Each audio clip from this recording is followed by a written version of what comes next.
Some Right. people never sang before, but something starts to open up when their heart starts to open up and they just need to express it, or they hear music in a new way when they're in that space that's opened up of multidimensionality. um, and it inspires them so much that all of a sudden they start to sing.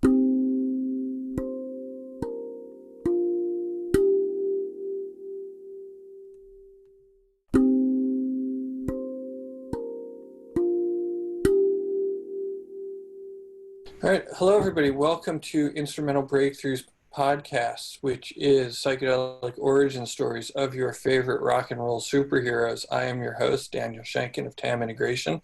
Tam Integration offers psychedelic preparation and integration coaching virtually all over the world. And I am so pleased and honored to welcome my guest, Alan Scheurman, also known as Santiparro. Thanks for being here, man. Thank you for inviting me to be here. It's a pleasure, even though things are weird right now.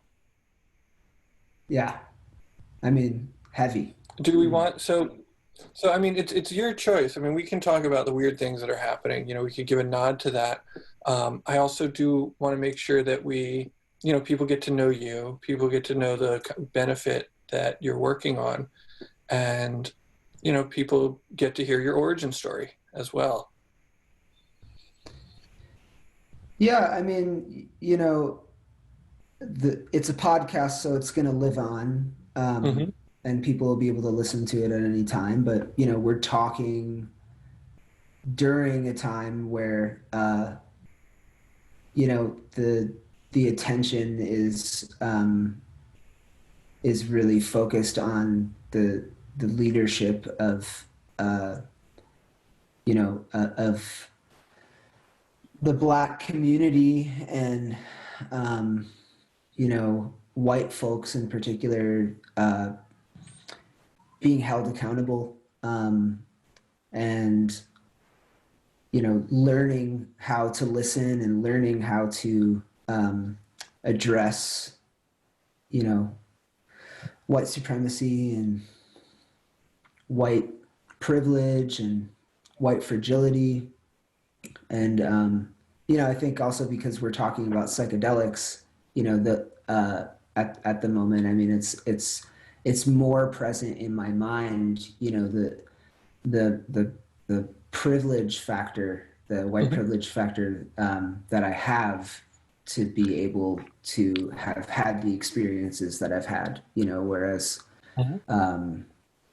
you know, people of color in the United States in particular, you know, haven't had that.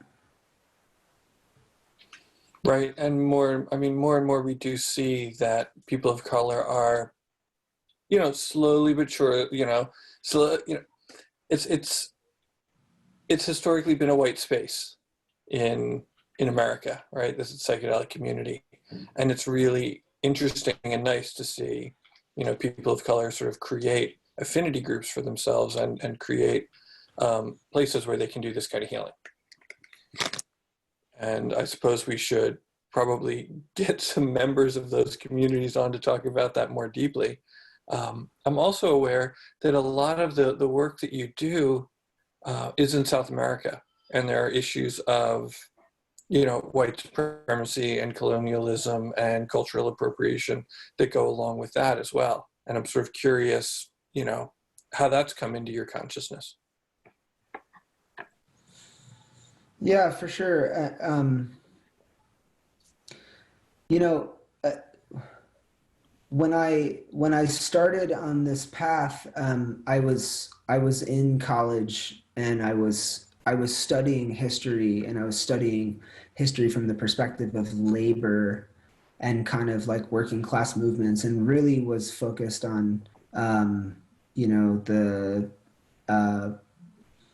like what led up to the Civil War in the United States. And so all of that kind of informed my worldview when I first started coming into these other spaces of indigenous elders, and then I also had teachers here in the north, really, before I started going down to the Amazon. Native teachers up here who are really hard on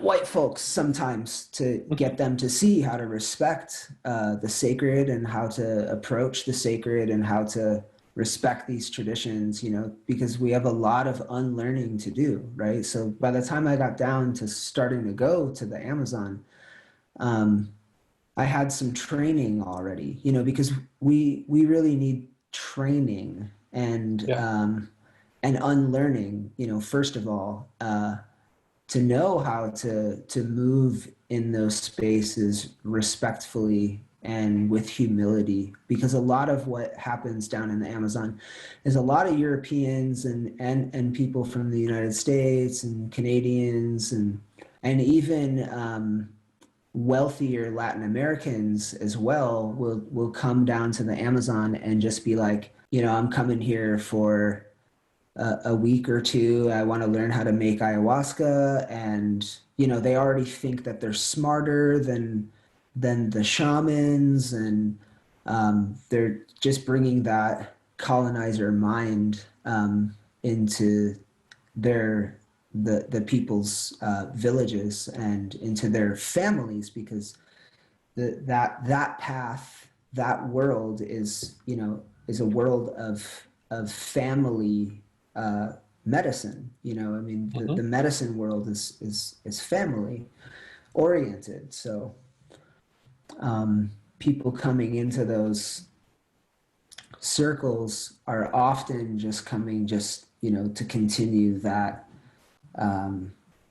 colonization, right? So whether they're aware of it or not, because they're just kind of following that. So at the same time, there in the Amazon, with my teachers, there have been there's been the realization that a lot of the younger generation hadn't wanted to follow the traditions, and so they wanted to go to the cities and so on and so forth, and get into video games and other things. And so with my teachers in particular, if I was coming sincerely to want to learn, then they have a responsibility to share what they have to teach. And so they didn't, for them, they don't care where I'm from, as long as I'm respectful and as long as I follow the instructions. And can I ask for clarification? The responsibility isn't necessarily to you, right? It's to something greater. When you say they have a responsibility to teach. Yeah, well, yeah, the way that they look at it is like, so it's oral tradition, right? So everything that they have ancestrally is always passed. Like whatever they learn has to be passed on. Right. And if there's like no one in the family to pass it on, then if someone's coming to them wanting to learn it, then they want to plant those seeds in someone else to be able to carry the tradition on. And so then they're also aware that that these medicines have been spreading out, obviously, right? They're at the root of it, but from a perspective that it's also part of their responsibility to help that medicine spread across the planet. Right. So, but for it to be done correctly, then there's a training that's involved. So. Right. And you said that the training, that there's learning and then there's also unlearning. Yeah. You want to talk about some unlearning that you had to do at some point? One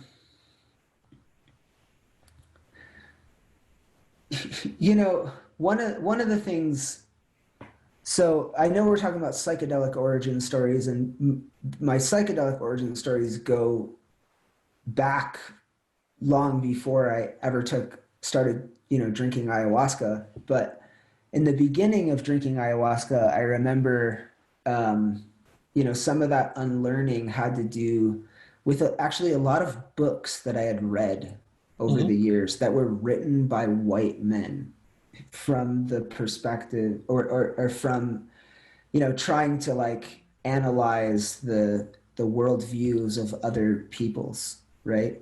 And I remember having to purge all of those out, because they were uh, making a lot of assumptions, Hmm.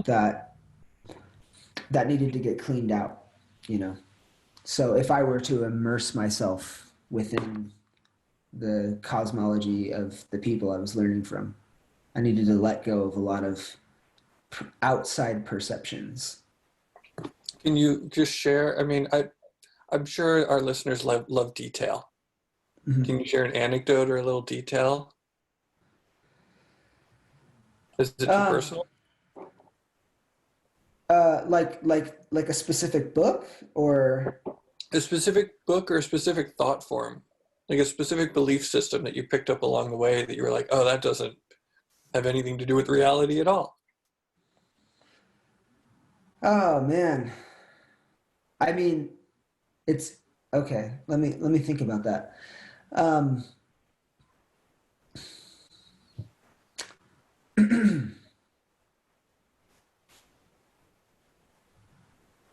well, all right. So like when person first comes to like the spiritual buffet that Hmm. is available to us on the internet, right? There's a lot of it's even back in the day, like there's there's a lot of opportunists, uh, both in now in the world of the internet, but previously in the world of like the new age section of bookstores, right? Hmm. So there's a lot of opportunity to profit off of the curiosity of people who start to open up spiritually. And so there's a lot of ideas that um, that are, kind of propagated through these various platforms. One of which was like, um, when people first started to discover on the internet, like when white people or Western people first started to discover, um, what the Mayan calendar was, for example. There Hmm. was like, um, this man Jose Arguelles Yes, who, I read that book.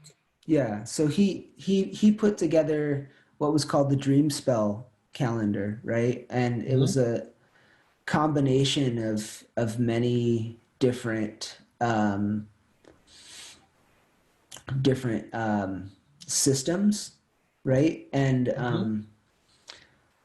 uh, but he uses the Nawales of the Maya with different names and on different days, and then created this thing called the Day Out of Time. And so everything that is created as an oracle can work, right? If you're using any kind of system as an oracle, whether it's the tarot or even like following this dream spell calendar, and you're reading, that I'm a yellow golden sun or whatever, and it means this.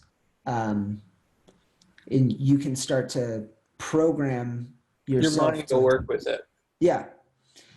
Um, but yeah, so I started to see the roots of that, right? And Hmm. and see that, wow, there's actually an ancestral sacred count that's still being kept by the living Maya, which uses their actual, the Nawals with the correct names because it's their system, and they still use it to this day, and they've been keeping that time, and that count of 260-day cycles, Hmm. for, uh, quite a long time. Right.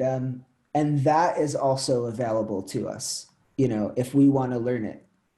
And so, so with me, with ayahuasca, ayahuasca was teaching me, uh, and and probably also the help of like the human teachers as well. But ayahuasca was teaching me what is right relationship, Mm-hmm. right? So if I'm learning something, to also look at, you know what might be the root of this, where is it coming from, if Mm-hmm. like in that case with the dream spell count, it's like, oh wait, go back to the root. And wow, I did, and then eventually I found myself, in Mexico and Guatemala, and learning from the Maya, and so that medicine always taught me to kind of start to um, go to the roots of things. Mm-hmm. So And right relationship. I mean, I think that, I mean, nothing has taught me the importance of how to treat other people like psychedelics. mhm. I don't know what it is, but nothing sort of makes me more kind, and nothing in my life has made me more kind and considerate than plant medicine. Um, and I think this idea of right relationship sort of almost brings us back to the stuff that's happening in the world in this moment, where the relationships that are going on between the government and the people that they're supposed to govern is like way out of sorts. And just seeing this pushback is, um, I guess, an attempt to stabilize that. Yeah, is that your baby? No, everybody thinks this is my baby. That's my chair. Oh, really? Ah. Yeah, and I think I heard your baby in the background too. Oh yeah, she's rambling on How back there. old? She's almost 21 months. Okay, So almost 2 years. yeah, almost two. Do they walk at that? They walk at that point, right? Oh, she's been walking since she was 8 months. Okay, Yeah, she started really early. right. We're coming up on 7, Uh-huh. and the crawling is a whole new challenge. Yeah. Just as far as keeping him alive. Uh-huh. You Yeah, know, and then if you have anything low to the ground, I mean, you might as well start, you know, getting it up higher right now. oh, we are like Because because we have things like Shiva lingams, like big heavy rocks. yeah. And it's like they just can't, like, that are kind of teetering. It's Oh, like they yeah. can't be, they're being boxed up as we speak. Yeah, my daughter, she had this like heavy Ganesha figurine Hmm. that she dropped on her foot, Right. and then she was like limping, for like the next day, and then we took her to the hospital, and that was the only Mm. time that we had done that. And then we all got sick with what we thought was maybe, you know, the COVID, but that was back in January, so I don't know. Right. And so, yeah, the medicine work seems to come through pretty strong in your music. And you, even in the album covers, like the album covers are covered in symbols of plant medicine. You have um, a really nice Louis Tamani as the album cover of one, that features a shaman on it and things like that. So perhaps you would like to talk about how that does come through in your music. Well,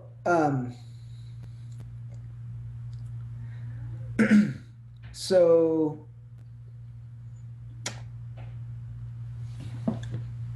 there was a point when I've actually shared this on another podcast, but I'll briefly share it here again. There was a point when my music changed, Okay. and it was a point in, because I've been making music since I was a teenager, Right. and playing in bands and touring around the country and Canada, and and there was a point with ayahuasca in a ceremony. It was one of my early ceremonies where I was pretty deep in that medicine, and these angels approached me, and I'd never seen angels before. I had no interest in. Grew up Catholic, but not. We went to church on Easter, essentially, and that was it. And so I remember I was bowing at the altar in the center of the room, and I felt this great force. And I looked up, and there were these two angels, and they were giving me a proposition. And I remember going, wow, these are angels. There have been people throughout history who have, at least I've seen this in artwork, who have seen angels, and it's changed their life, and maybe I should pay attention. And so then they gave me, long story short, they gave me they made an offer with me, essentially, which was, if I agreed, they were going to place these guardians in my mind stream, so that everything that would be coming through from that point on would be for the benefit of healing and consciousness.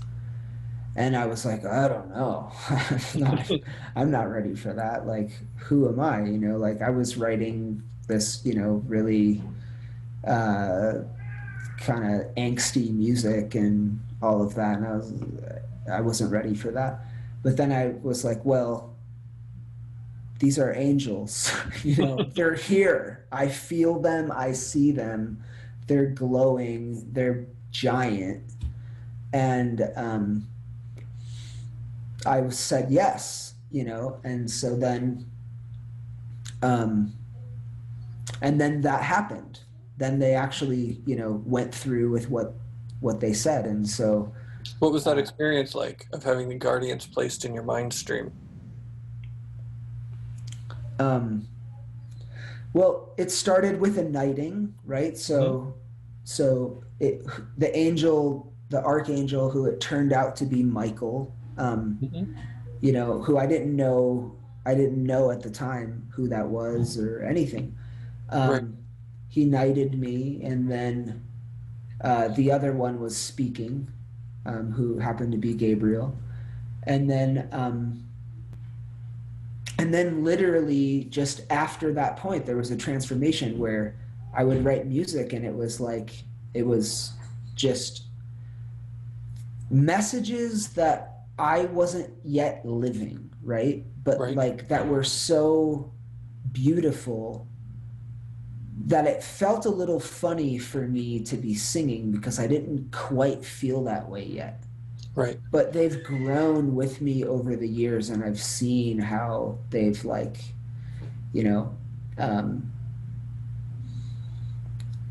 how they've like I said, grown with me, Right. as seeds that were planted back then, right? And so that's what happened. That was the experience. The experience was receiving that force. The guardians in my mind stream are not necessarily like beings that I see. The way I interpreted it, like maybe in the moment, were these two like cats that were like just kind of, hovering like back here, on either side of my head. But the way that I experienced it was just that every time I would sit down to to play music, I would just, you know, there wouldn't be distortion in what I was writing, right? It would just be for the benefit of healing and consciousness. And Mm-hmm. so everything I wrote from that point on, or rather than saying wrote, I would say received, because the majority of the songwriting that happens for me happens at the end of an ayahuasca ceremony, or a peyote ceremony, or occasionally a mushroom ceremony. I can very much relate when you were saying that the things would come through and it didn't feel like I was living it yet. Mm-hmm.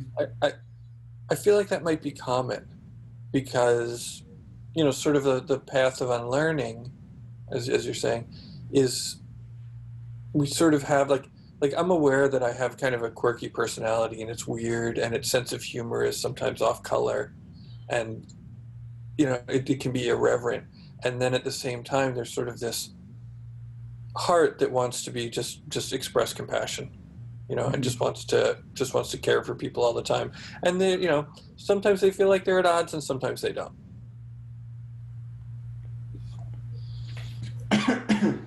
Yeah. I mean, um,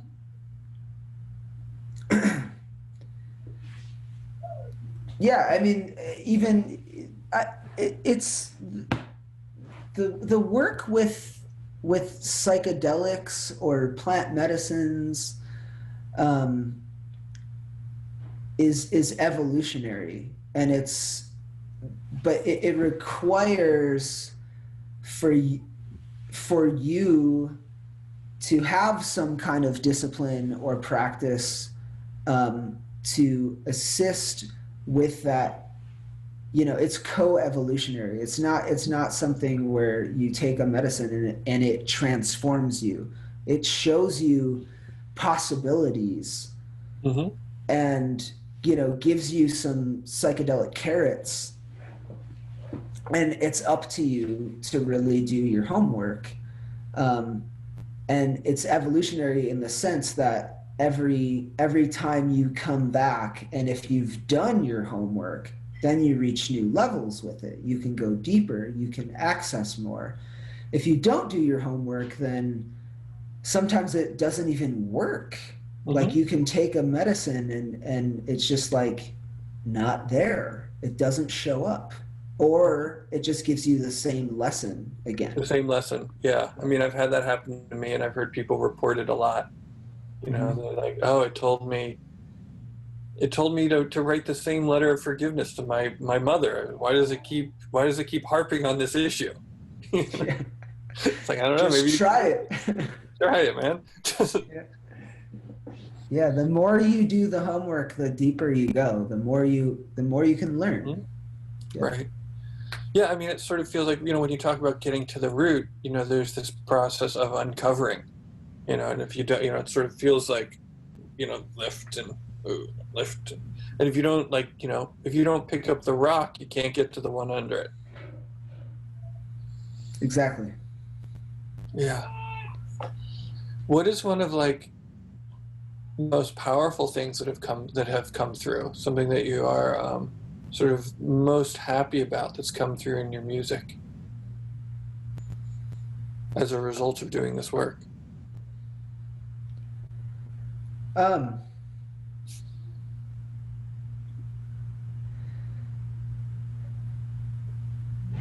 I mean, in the same way that I was just talking about how these medicines are evolutionary, Mm-hmm. what is always the thing that is brings me the most joy is when the faucet suddenly turns on again, and all of a sudden there's something worth expressing or worth saying that maybe is going to have some relevance for quite a long time. And so I just feel so honored when something comes through me, because I know that, like, wow, still able to be a vessel for something to come through, Right. and then I have the ability to start to kind of like build around it, you know, like so the message comes through, and then I can use my intellect to add to it, and Mhm.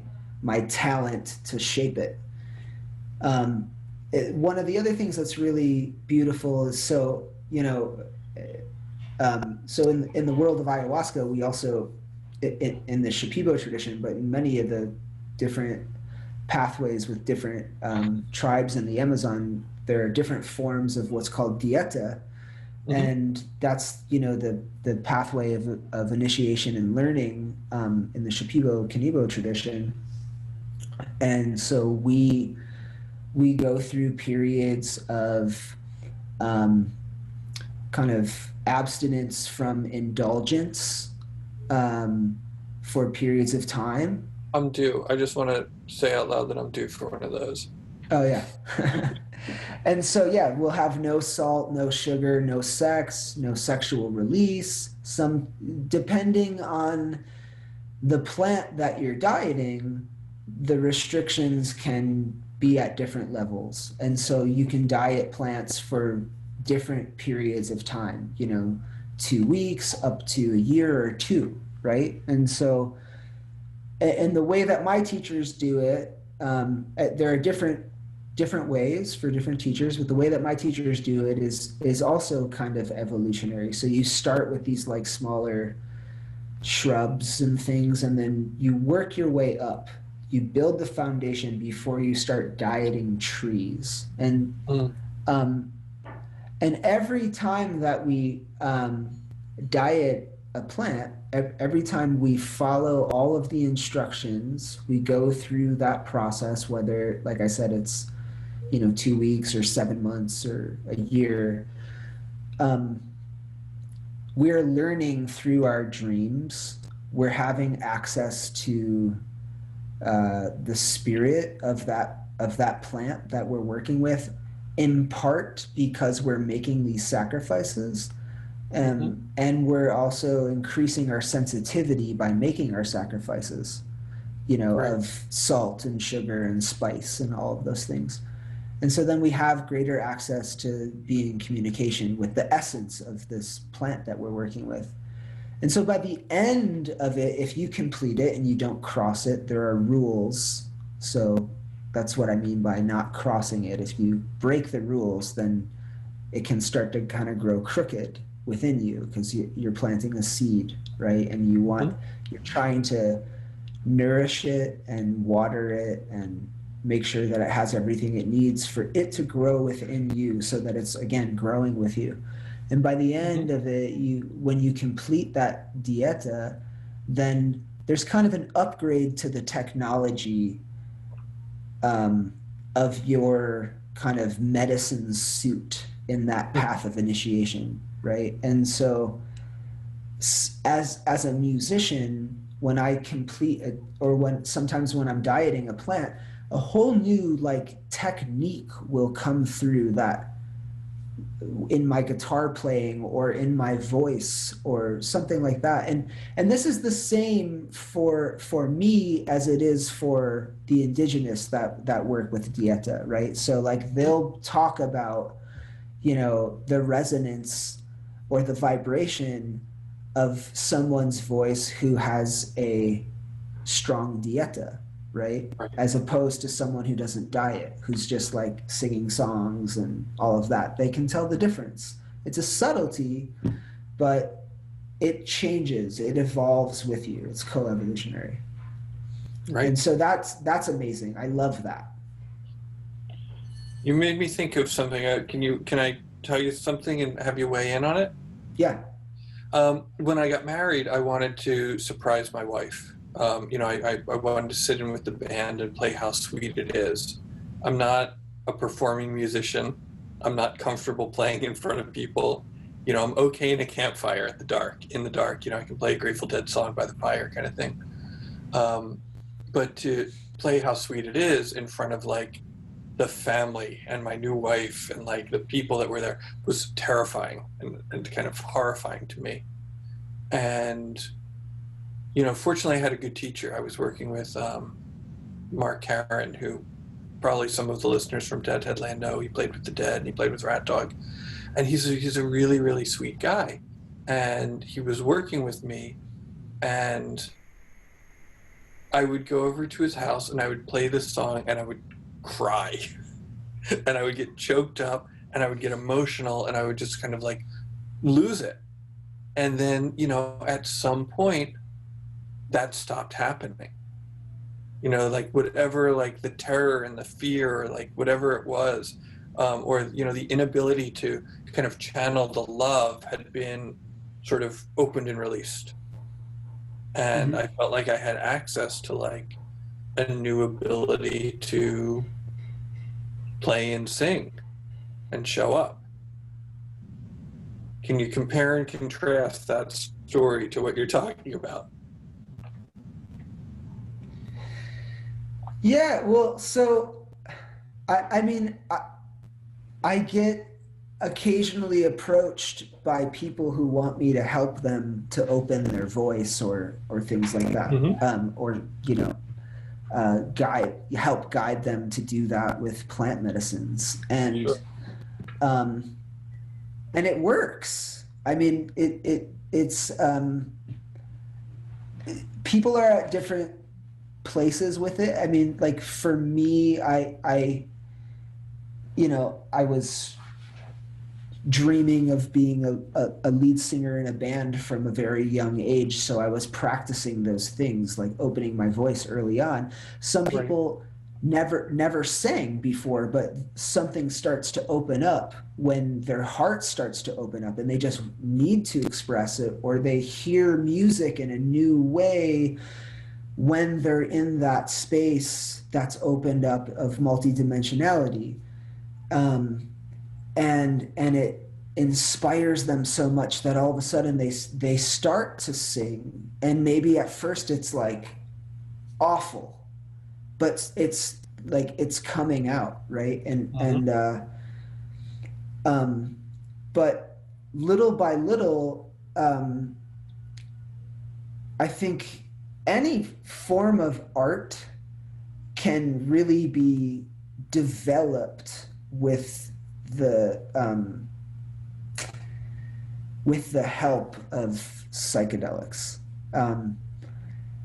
and sometimes also a human teacher who's helping with that process, just to like reinforce the confidence building, like Sure. and the progression, or maybe to give some pointers, because sometimes people first start to learn to sing a little bit in those spaces, and then they get a big ego about it, because these medicines are also just amplifiers of what's there. And so sometimes people take a psychedelic and their ego gets super amplified, because that's another thing. When we were talking about unlearning earlier on, it's like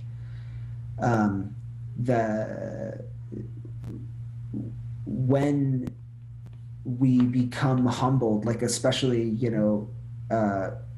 when someone's taking one of those heroic doses, whether it's with 5 grams in the dark, or 6 cups of medicine in one ceremony, or whatever. And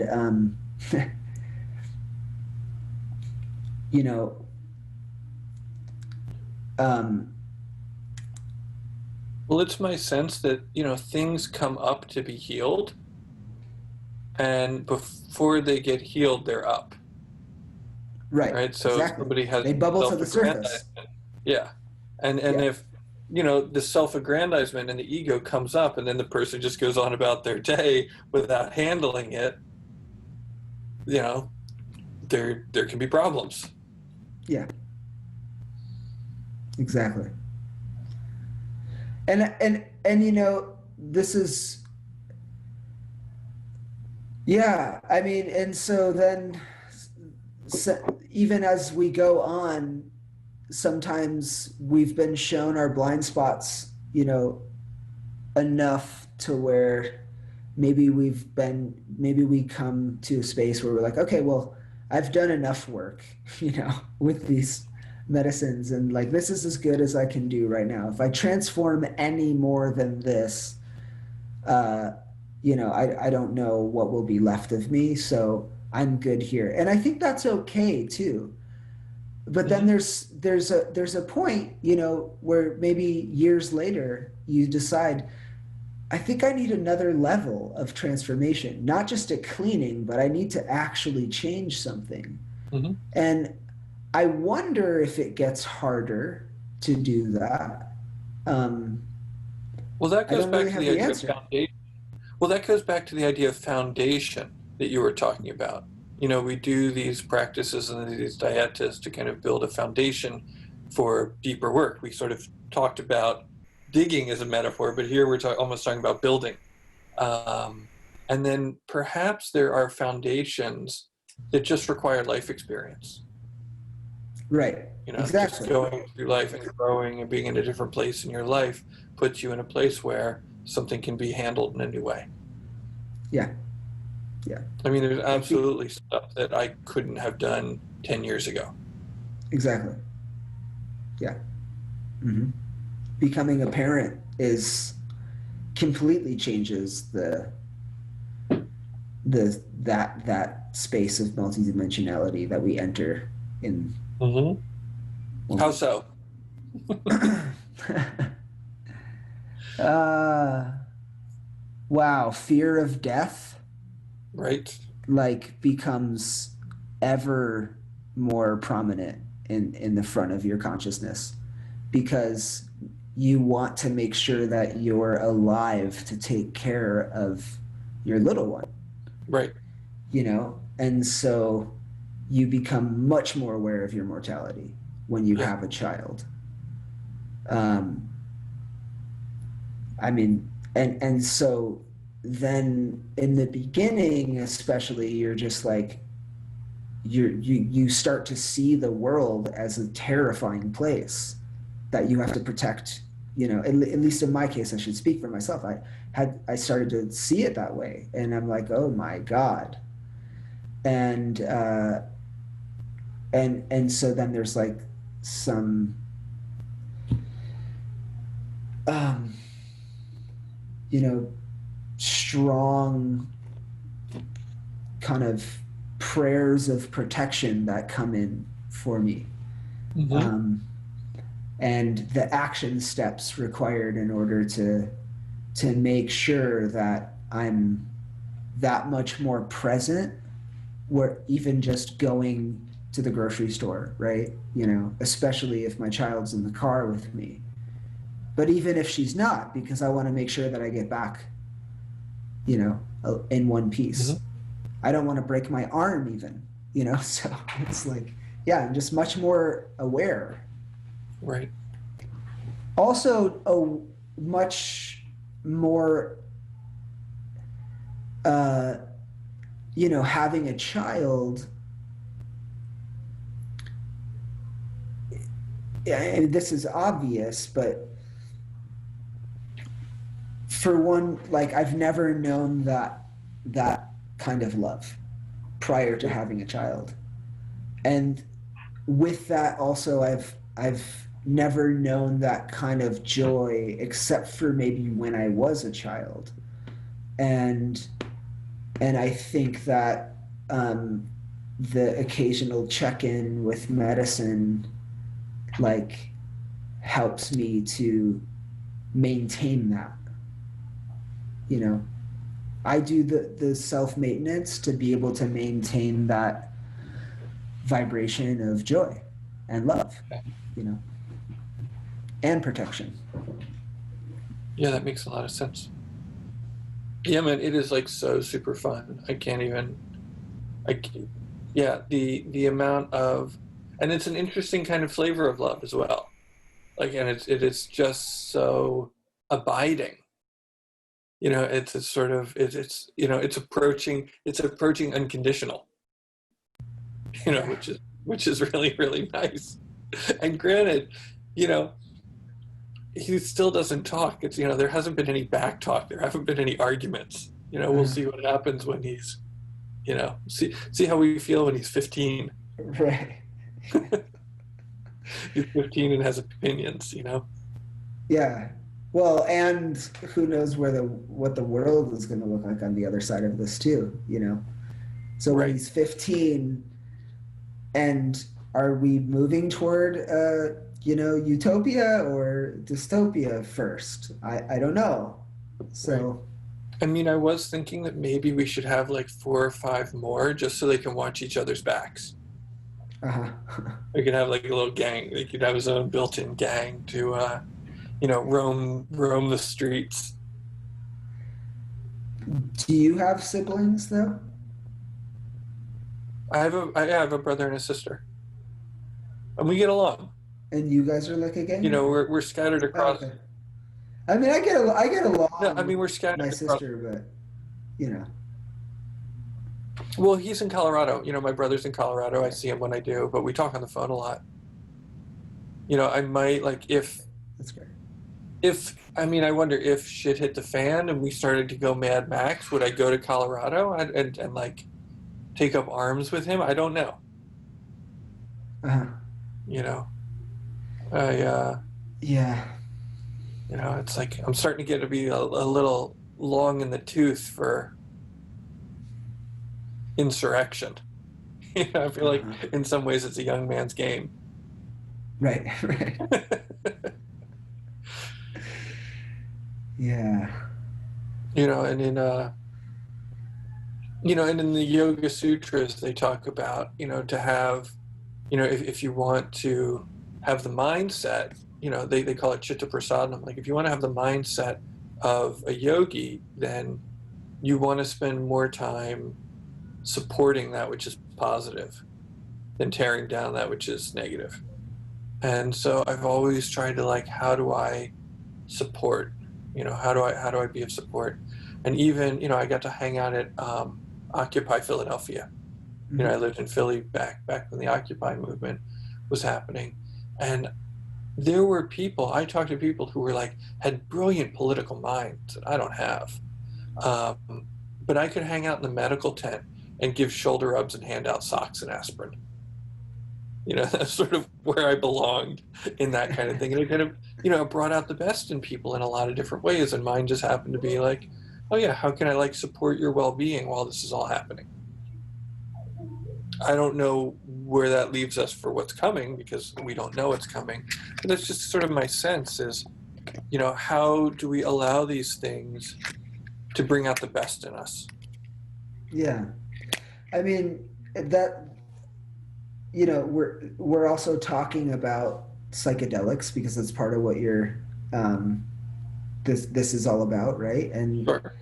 and I think that like that's why intentionality, like having an intention when you go in, Mm-hmm. To kind of and the ability to be able to focus on a question Mm-hmm. or to seek guidance for a specific thing, rather than following a story. Once you learn how not to follow a story, because you can also do that and just like build an illusion.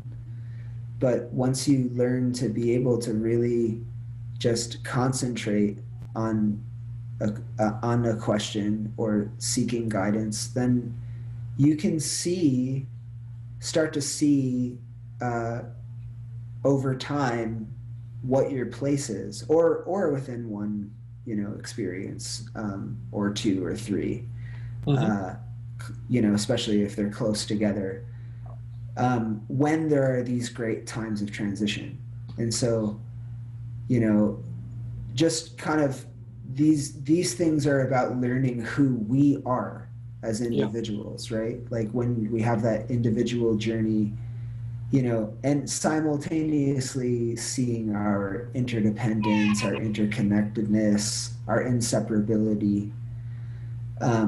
But what is our piece of the puzzle? How do we fit in? And Yeah. sometimes we need an update or a reminder of what that is. And I just had a reminder a couple nights ago, that was like, I'm putting together right now this fundraiser to benefit as many people in the Amazon that right now cannot cannot work. Many of them are sick in the community of San Francisco, outside of Yurinacocha, outside of Pucallpa, where my teachers live. They just were tested. 80% of the community tested positive for COVID. Wow. That's huge. You know, I think there's like 2,000 people in that community. Don't quote me on those numbers, but so that's a lot, and they're hit really hard, and my role right now as a musician and as a guide of sorts is just doing this, bringing these people together and trying to raise as much as we can to be spread out over multiple separate direct relief campaigns that are happening already underway in the Amazon. Right. And will you tell us the logistics of these things? Like when is it? Who's playing? You know, what platforms are you using? All these sorts of. Yeah, so it's going to be on Wednesday, June 10th. All the information can be found at folkmed.org. And it's going to be from about 3 p.m. till 10 p.m. Pacific time. And we've got a kind of an amazing array of musicians that some of them are like kind of medicine musicians that like, you know, play music in ceremony or lead different kinds of ceremonies. And then some of them are musicians that I was aware of or that I've known personally who are not necessarily like deeply into the like psychedelic circles that happen or the plant medicine circles or ayahuasca communities, but have at the very least been touched by, you know, these medicines and in one way or another, whether it's they've gone to a ceremony or a few of them or whatever, or have been to the Amazon or because I look here and, you know, Bonnie Prince Billy, whose music I deeply enjoy. It didn't occur to me that he was, you know, you don't think of him necessarily as a psychedelic musician, right? But he's brilliant. You know, Devendra Barnhart. I was aware he was trippy. You know, his music and his videos and stuff have you know, a visionary aspect to them for sure. Who else is on here? Moreso, I adore. I think she's brilliant. You know, her words, her poetry is just really goes very, very deep for me. Yeah, she's a genius. She's a genius. Avi Terre, who is Dave Portner from Animal Collective. Okay, cool. And then we've got, I should actually like pull up the poster so I can not miss anybody. Tony Moss is a local guy here in the Bay Area. He's actually in Los Angeles. He is? I thought he was in the Bay Area. He's around from time to time. Yeah, I'm sure he's around. So we've got Kip Malone, who, you know, was part of the band TV on the Radio. Okay. Johanna Warren, who she's been making music for quite a while, but she's got a new record that just came out that is on a new subsidiary of Car Park. So she's getting a lot of press and her music's really great and she's super talented. And then we've got Taraka, who is she was one half of Prince Rama, and she recently went down to the Amazon and I think did a dieta, and like that was transformative for her. And then we've got Fountain Sun, which is Daniel Higgs' project with his wife. Wait, I know Higgs. He did Say God. Yeah. Mm-hmm. Oh, dude, he's great. Yeah. Very Yeah. cool. Have you ever listened to Say God while with any kind of psychedelic? No, but I have it on vinyl, so Uh, we can make a point to that. yeah. Okay. I mean, I played it in like, Shavasana. Yeah. It's a little. It can be intense for some people. It can be triggering. Yes. Yeah. But and triggering in what way? In that people don't want to hear the word God over and over again like that? I I've played it for a lot of people, Mm-hmm. and I've seen different triggers happen. so so I've seen one guy be like just really upset. Like, I don't know what this is. What is this? What Mm-hmm. is he saying? Where's this coming from? Like, who is this? Like, do I have permission to listen to this? Essentially, you know. And then It is so up my alley. It just like hits me just in just yeah, the right place. and there's some people who, I mean, who I can feel have an aversion to it because like he says Christ God to help you say God, right? But Mhm. doesn't really say anything else because, Higgs is a Christian mystic, so that's his pathway, you know. Right. Um, but anyway, yeah, There's just something so like, I mean, there's something so punk rock about it. Like it's just so true and stripped down.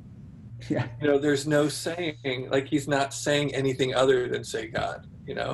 right, It's just like the extraneous stuff. There were guardians keeping out the extraneous stuff, if you will. yeah, exactly. Hmm. Yeah, so also I should say, so Nat Kelly is the person that she kind of lit the fire under me to organize this festival called Hmm. Folk Medicine, by the way, and because I did a fundraiser for my teachers in the Amazon, and she donated to it, and she called me at 8:30 in the morning the next day and was like, you know, we have access to people in our networks who are like some of them are highly influential, some of them are very wealthy. Hmm. um, let's mobilize and create a fundraiser that can go beyond this 9,000 that I raised in a couple days, and like let's try to really make a bigger impact with the network that we have. And she's like, what do you think about putting together a concert? By the end of our call, that was what she had kind of decided would be the best course of action. And I just got to work that day, and everyone just said yeah. And it was like, this is a dream bill right here. Like, this is like a dream concert. Like, um, for me at least, I just, like, this is a lot of my favorite artists, and a lot of the smaller names that maybe people don't know are a lot of these other kind of medicine musicians, either here in Southern California or in Detroit, where I grew up, or Kansas City, where I occasionally visit, and Vermont as well. And then we also have Sybil Buck, who's going to be presenting, and she was a former supermodel who is a yoga teacher, and who's like, she was in the band Bush, and like she's a bass player and a great songwriter on her own, and just a really special person. And she's been doing Hmm. like breath work and yoga throughout this whole pandemic on Instagram every single day. And then we've also got uh, Lisa Bonet, who never makes appearances. You Right. know, I mean, she's very private. She doesn't have any social media. You know, she'll go, you know, with her husband Jason Momoa to different premieres and things like that. Um, You but like she, like see her at Amma getting a hug. right, yeah. So, but she's never really like speaking publicly lately, you know. So Right. she's so moved, and she's a friend of mine, and so she's really happy to be a part of this, and I think a lot of people, if we can get the word out, will just tune in just to see Lisa Bonet, you Right. know. Well, I mean, it just what it sounds like is a really nice opportunity to get turned on to some musicians that people should probably really be turned on to. You know, like you're talking about those subtle vibrations. You know, it sounds like there's an opportunity to connect to some people who have some really high vibes that you might not know about. Yeah, yeah, and so we're also, you know, we have a couple Shipibo that are going to be singing Mhm. Ikaros as well, and because my connection is, I'm so deeply rooted in that tradition, or connected with it. Mhm. um, you know, I'm still doing outreach to try to include other tribes as well, and I have some people saying that they can get some, you know, maybe uh, Yawanawa and Hunikuin, Right. um, and even some uh, Canberra. I'm not sure, Okay. but yeah, there have been a few people who've reached out, but we haven't locked that in yet. Right. But yeah, I'm super excited about this, and really, like, this is, you know, I'm confident that we're going to be able to make a huge impact, in a Right. good way. I actually just bought my ticket while we were talking. Thank you. Yeah, for sure. Yeah, 100% of the ticket sales that happen through the Eventbrite link also go toward the, obviously, the donation as well. Right. So we also have a separate GoFundMe page. All of it can be found on folkmed.org. But uh, you know, that separate donation page is like anyone can donate at any time, but also the ticket sales are going to go toward that as well. Sure, no So doubt. Well, that's super fantastic. Um, yeah, I mean, I guess what do I want to say? Well, first, just thanks for doing that work, you know, and also doing it in such a way that, um, you know, doing it in such a sweet and beautiful way. You know, it feels really good from top to bottom. Hmm. And yeah, go ahead. no, it just, it felt good to have something to do, like, Mm-hmm.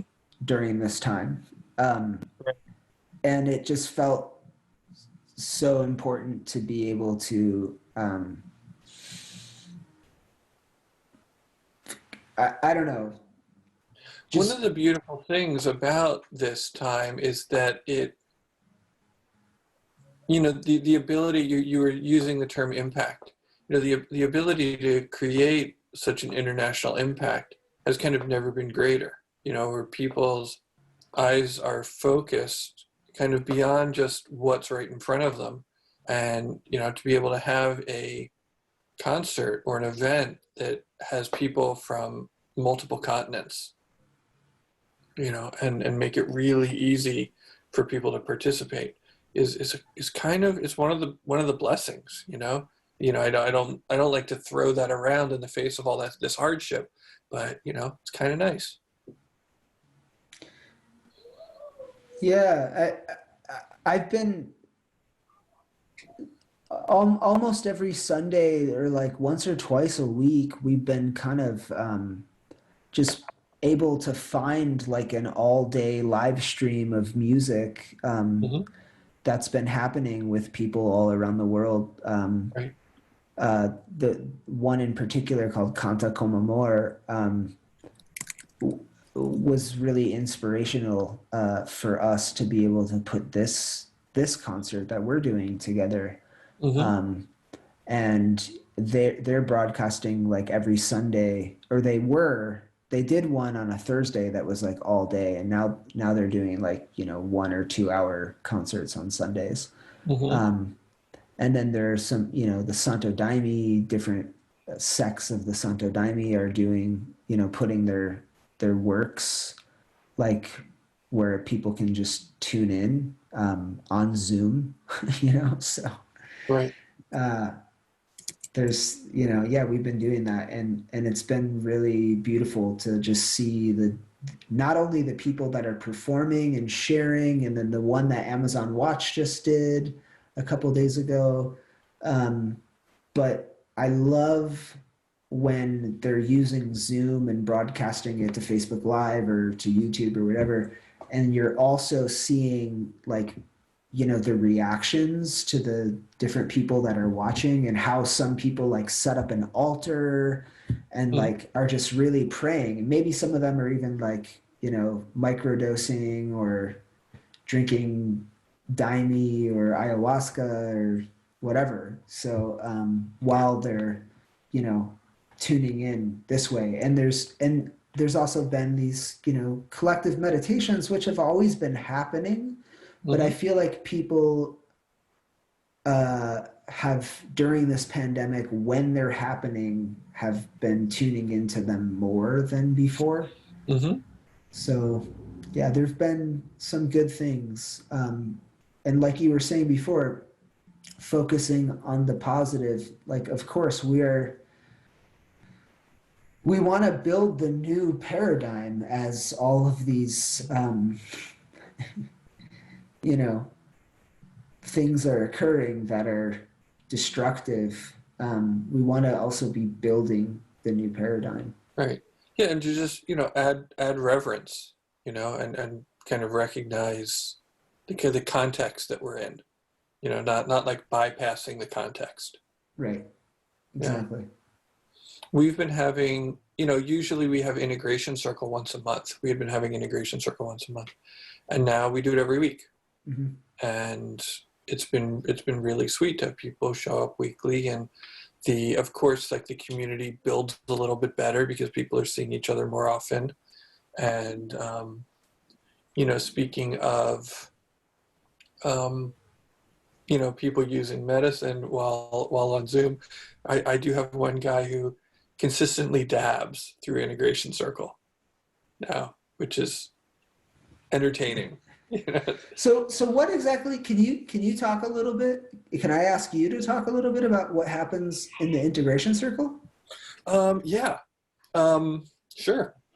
So I like to think of integration circle as halfway between a meditation community and a support group, right? And so, there's this aspect, I hope, of practice, that these are people who are doing practice and are taking their practice seriously. Because if they weren't, they would just be doing something else. So we do talk about, meditation. I have a meditation background. And so, we meditate in the beginning and in the end. Um, we're aware that between sharings, there might be silence.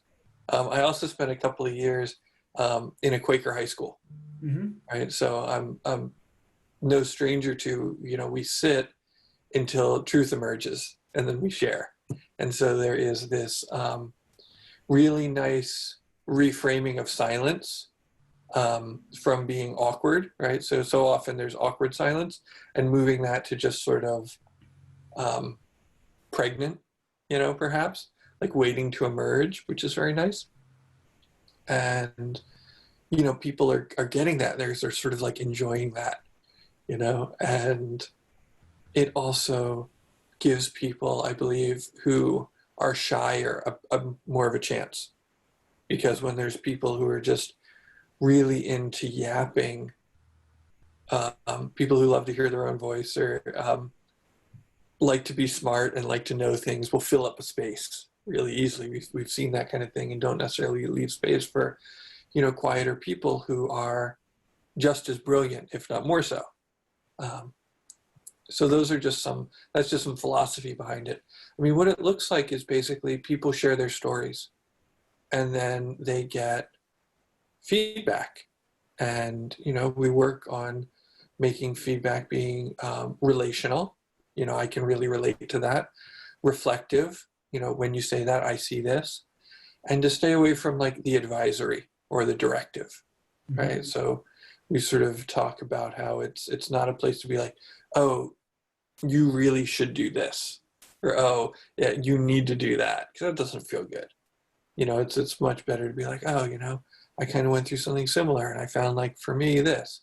So we're just sharing our experience, and so it just kind of creates a normalization, right? In a lot of ways, because people will come. I'll see older guys come and start to cry because they haven't had anybody to tell for like 30, 40 years. Mm-hmm. They've had nobody to talk to about some of the most profound, life-changing experiences they've ever had. And, their friend, their peer group would think they're crazy, or, their family is like not safe there. And so to kind of ventilate our experience on a community level is, I think, like a deep expression of care. And I kind of like to facilitate community care. I think that if this movement, it's a cringy word a little bit, but just sort of, more and more people are having access and understanding the value of what's happening, is that for this to continue going in the direction that we want it to go in, we have to take care of each other. We can't wait for somebody else to do it. We can't just wait for legislators to do it, or therapists, or even churches. That mm-hmm. The people have to show up for one another. And so that's sort of what I hope that it is. Great. Does that answer your question? Yeah. And so the people that regularly come, are there regulars, or are there people that kind of come in and out? Both. Yeah. Yeah. And so some of the people that are regularly coming are these people that are like, they've had an experience this week with a plant medicine or LSD or something like that, and then they're coming to talk, or sometimes they're also just integrating life in general. Well, so, I mean, as you know, these experiences, like I said, you could be integrating an experience from last month or last year. Right. Or last week, or, I've had people who were, did frog venom that afternoon, or toad venom that afternoon, Yeah. And come to the circle. But one of the things, but people talk about everything. When COVID sort of first hit, that was just heavy. Like, people were coming into the circle that found us and maybe didn't even really know what it was, and they just wanted to talk about COVID. And I was like, okay, you're here, you have a voice. But, it's hard to find out where, a distinct psychedelic experience ends and where your life begins.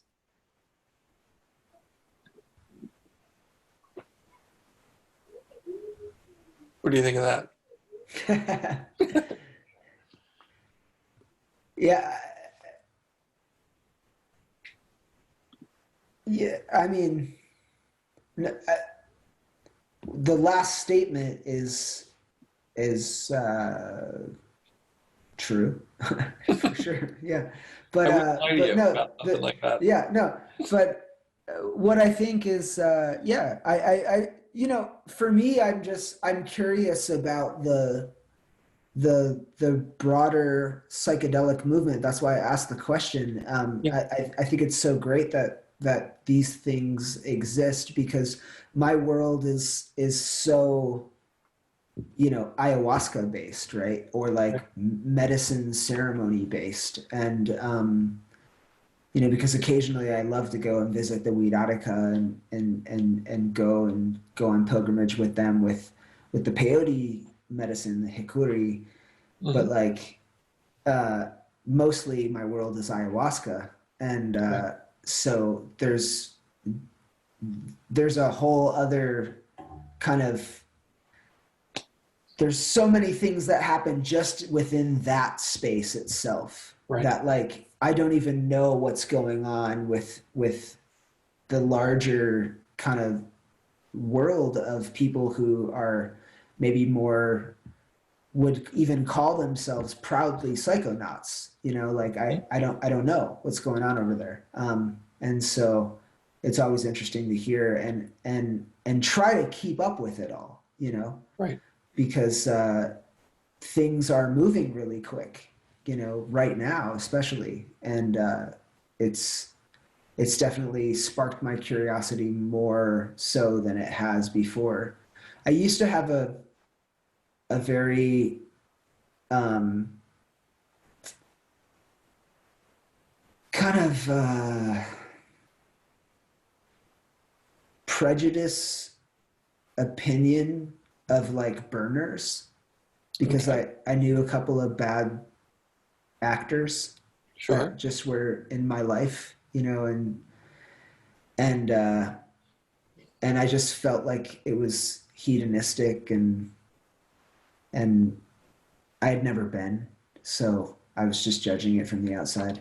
And it wasn't, it was like finally like recently that I spent some time around a lot of like burners, or like a lot of them had started coming into my life much more, and I started to realize like that, you know, these are all my people, and I just went into a very traditional like place with the path of ayahuasca. But like if I Mm-hmm. didn't do that, like, you know, that these are my people, you know, this is the that world, you know, it's just it's all there. So yeah, I'm just opening to all of that now, you know, and this is part of my unlearning too, right? Right. Still, you know. When you say that, you remind me, one of the interesting things is that there will be sort of waves or themes of a circle.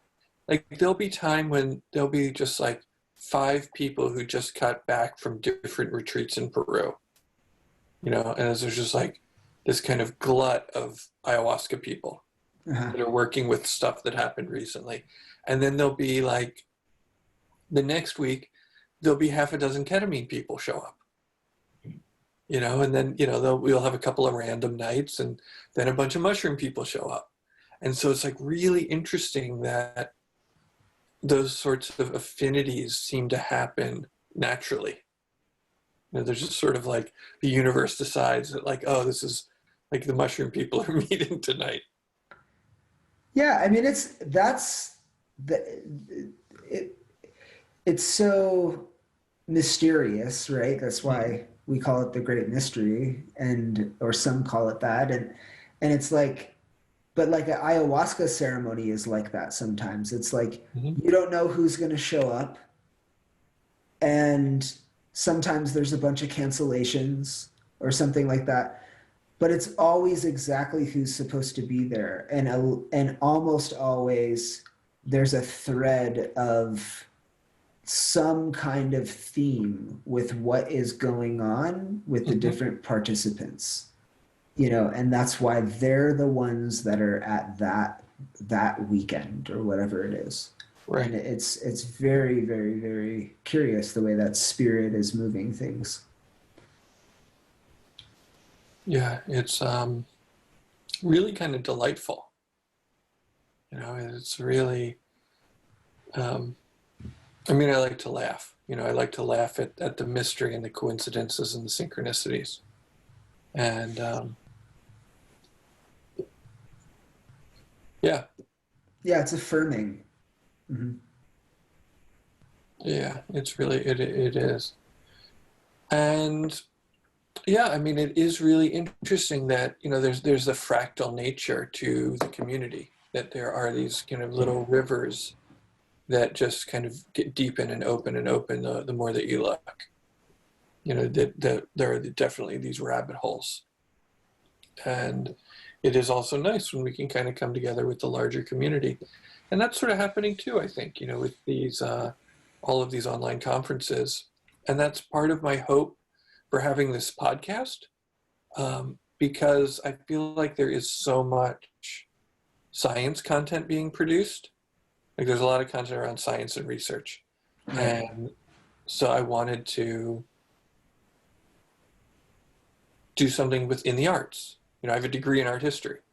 Yeah. And so it's how do we um, bring more of the arts into the consciousness of the people who are ordinarily studying psychedelic science, and to just sort of add, add a little bit.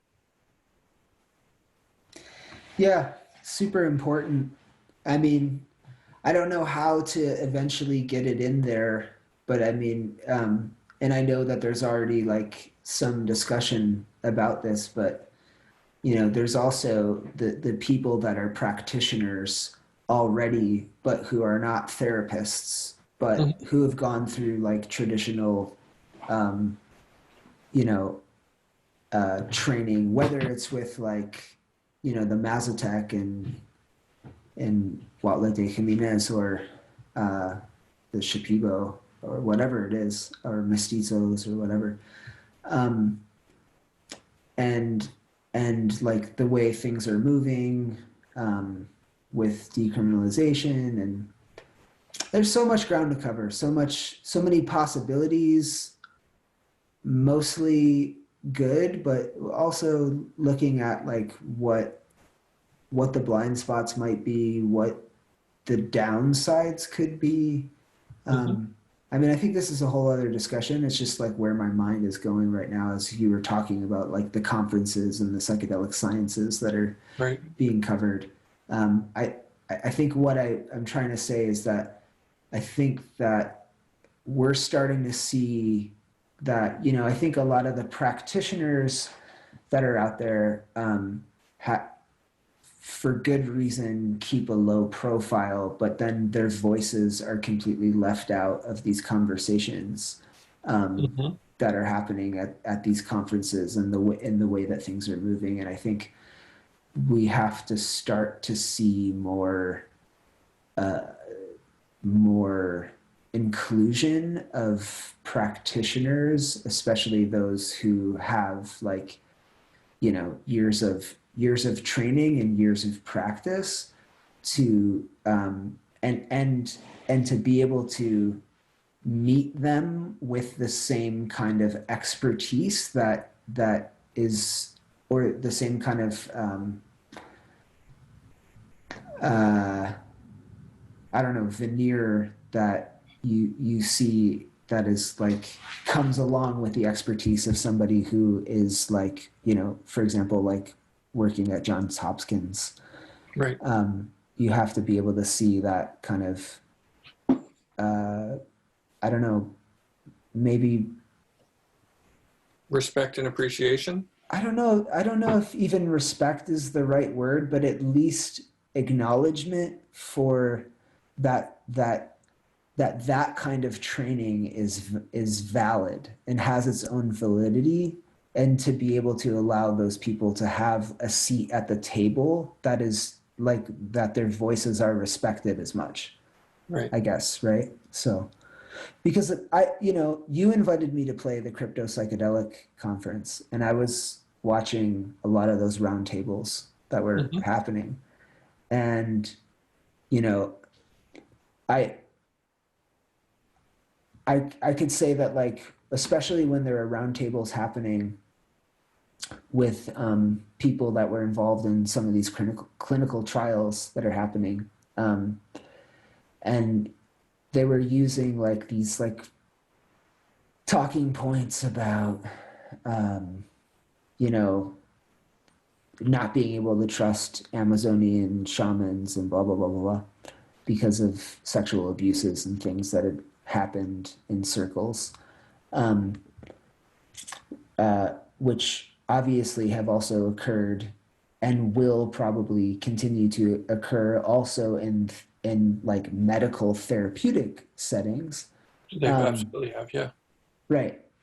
But it was really interesting to see Dr. Joe Tafur, like, and his perspective as a medical doctor, but also as somebody who, spent a lot of time in the Amazon, who is Colombian American, Hmm. be able to give the perspective firsthand of of a practitioner who's gone through traditional training as well.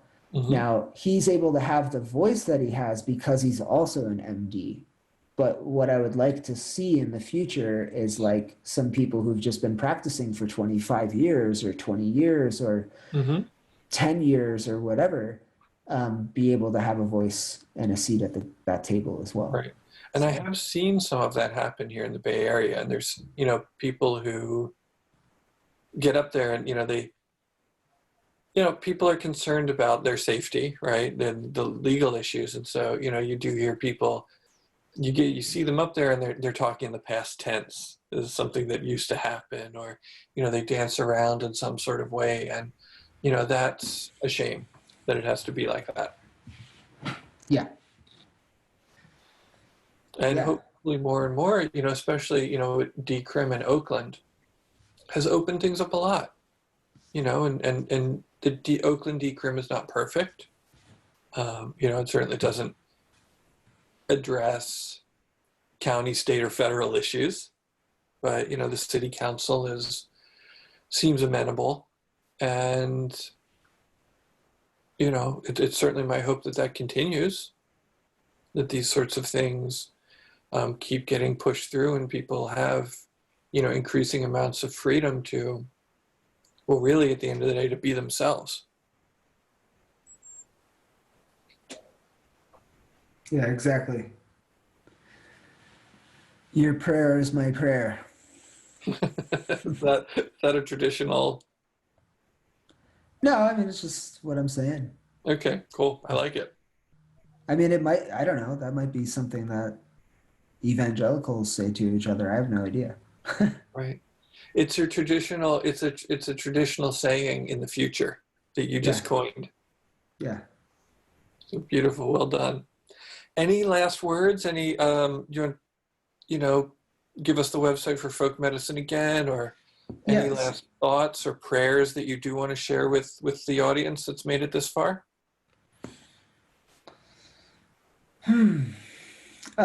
Well, again, thank you so much for inviting me on, Hmm. and Yeah, thanks for coming. for everybody that's watching.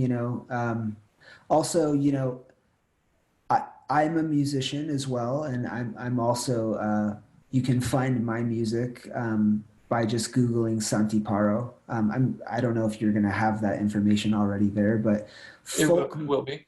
Okay, so folkmed.org um, is the website where you can find all the details about what we're doing with this fundraiser on Wednesday, June 10th, from 3 to 10 p.m. Pacific time. And,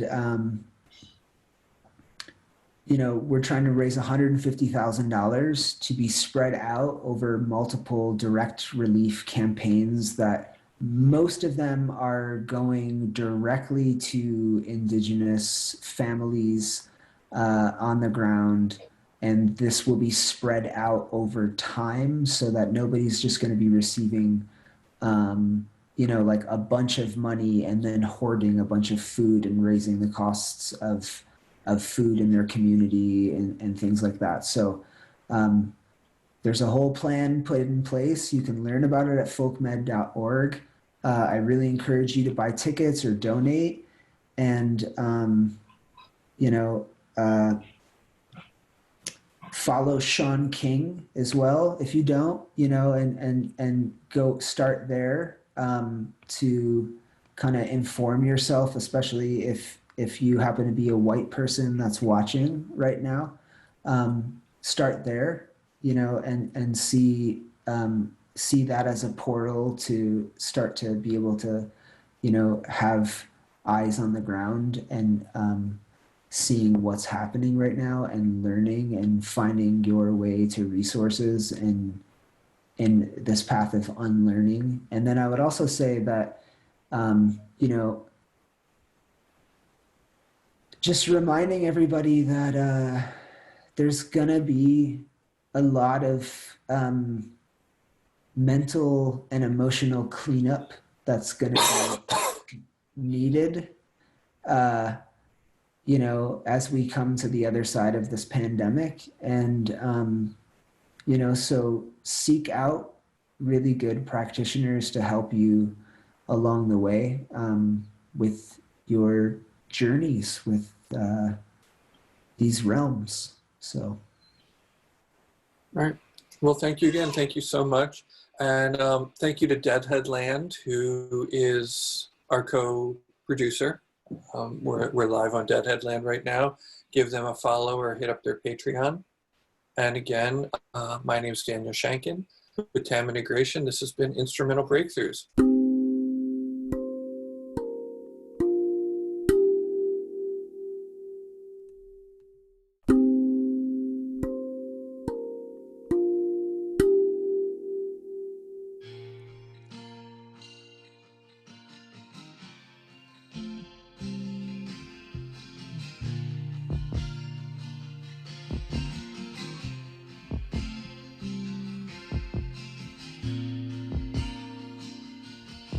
Battle dancing